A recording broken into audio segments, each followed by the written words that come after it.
Hello, welcome back to my channel. എൻ്റെ channel ആദ്യമായി കാണുന്നവരാണെങ്കിൽ ഒന്ന് സബ്സ്ക്രൈബ് ചെയ്ത് സപ്പോർട്ട് ചെയ്യണേ. ബാലചന്ദ്രൻ ഗോവർദ്ധനോട് പറയുന്നുണ്ട്,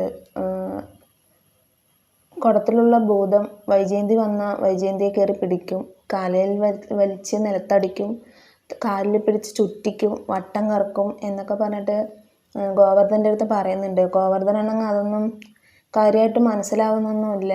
ഗോവർദ്ധൻ ചോദിക്കുന്നുണ്ട്, അലീന വന്ന ശേഷമല്ലേ വൈജയന്തിയായിട്ടുള്ള പ്രശ്നം ഉണ്ടായത്, അപ്പോൾ അലീന പോയി കഴിഞ്ഞാൽ നിങ്ങളുടെ പ്രശ്നം തീരില്ലേ എന്നൊക്കെ ചോദിക്കുന്നുണ്ട്. അപ്പോൾ ഇല്ല, ഒരിക്കലും തീരില്ല, പ്രശ്നം ആരംഭിക്കുന്നതേ ഉള്ളൂ എന്ന് ബാലചന്ദ്രൻ പറയുന്നുണ്ട്. അപ്പോഴേക്കും ബാലചന്ദ്രൻ്റെ ഫോണിലേക്ക് അലീനയുടെ കോള് വരുന്നുണ്ട്. ഞങ്ങൾ കാറ് കൊണ്ട് പോയിക്കോട്ടെ എന്ന് ചോദിക്കുന്നുണ്ട്. ആരാണ് ഡ്രൈവ് ചെയ്യുക എന്ന് ചോദിക്കുമ്പോൾ രോഹി ചെയ്യും, കുഴപ്പമില്ല, സൂക്ഷിച്ച് ഞങ്ങൾ പൊക്കോളാം എന്നൊക്കെ പറയുന്നുണ്ട്. അങ്ങനെ അവർ കാർ എടുത്തിട്ടാണ് രേവതിക്കുട്ടിയുടെ അടുത്തേക്ക് പോകുന്നത്. അങ്ങനെ ബാലചന്ദ്രനും ഗോവർദ്ധനും പിന്നെയും യാത്ര തുടരുന്നുണ്ട്. പകുതി എത്തിയതും ബാലചന്ദ്രൻ പറയുന്നുണ്ട്, ദാമ്പത്യ ജീവിതത്തിൻ്റെ അടിത്തറ എന്ന് പറയുന്നത് തന്നെ പരസ്പര വിശ്വാസമാണ്. ആ വിശ്വാസം തെറ്റിക്കഴിഞ്ഞാൽ പിന്നെ പിടിച്ചാൽ കിട്ടില്ല, ജീവിതം തന്നെ മാറി മറിയും എന്നുള്ളതൊക്കെ ഗോവർദ്ധന് പറഞ്ഞു കൊടുക്കുന്നുണ്ട്. ഇനി നമ്മൾ നേരെ പോകുന്നത് വൈജയന്തിയുടെ മൂത്ത സഹോദരൻ്റെ വീട്ടിലേക്കാണ്. അവിടെ നിന്ന് വേണം നമ്മൾക്ക് ഓരോ പടിപടിയായി മുന്നോട്ട് പോകാൻ. ഭൂതത്തെ പിടിച്ച് കുടത്തിലടച്ചവരെ നമ്മൾക്ക് ഓരോരുത്തരെയായിട്ട് പകരം വീട്ടണം എന്നൊക്കെ പറഞ്ഞിട്ട് ആളുടെ അടുത്ത് പറഞ്ഞു കൊടുക്കുന്നുണ്ട്.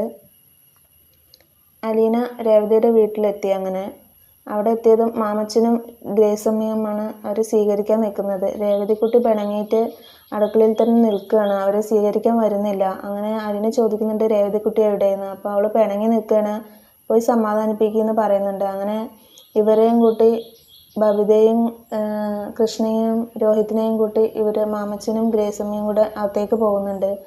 അലീന നേരെ രേവതിക്കുട്ടി ചെന്ന് കാണാണ്. രേവതിക്കുട്ടി പരിഭവം പറയുന്നുണ്ട്, എന്നെ വിളിച്ചില്ല, ഇവരെയും കൂട്ടി വരുന്നുള്ള കാര്യം എൻ്റെ അടുത്ത് പറഞ്ഞില്ല എന്നൊക്കെ പറയുന്നുണ്ട്. അപ്പോൾ ഞാനിവിടെ ഗ്രേസമ്മാൻ്റിയെ വിളിച്ച് പറഞ്ഞിരുന്നു, അവരല്ലേ ഇവിടുത്തെ യജമാനത്തി, അപ്പോൾ അവരെയല്ലേ വിളിച്ച് പറയേണ്ടത്, അതുകൊണ്ട് ഞാൻ അവരെ വിളിച്ച് പറഞ്ഞിട്ടുണ്ടായിരുന്നു, നീ പിണങ്ങൊന്നും വേണ്ട എന്നൊക്കെ പറഞ്ഞ് അവളെ സമാധാനിപ്പിക്കുന്നുണ്ട്. രോഹിയാണെങ്കിൽ വീട്ടിന് പുറത്തന്നെ നിൽക്കുകയാണ്. ഉള്ളിലേക്ക് കയറാൻ മടിയായതുകൊണ്ട് അവൻ പുറത്തന്നെ നിൽക്കുകയാണ്. അപ്പോൾ മാമച്ചൻ ചെന്ന് വിളിക്കുന്നുണ്ട്, എന്തിനാ മടിച്ച് നിൽക്കുന്നതിന്, അകത്തേക്ക് പോരെ എന്ന് പറയുന്നുണ്ട്. അങ്ങനെ ഇന്നത്തെ എപ്പിസോഡ് ഇത്രയേ ഉള്ളൂ. Thank you for watching my video.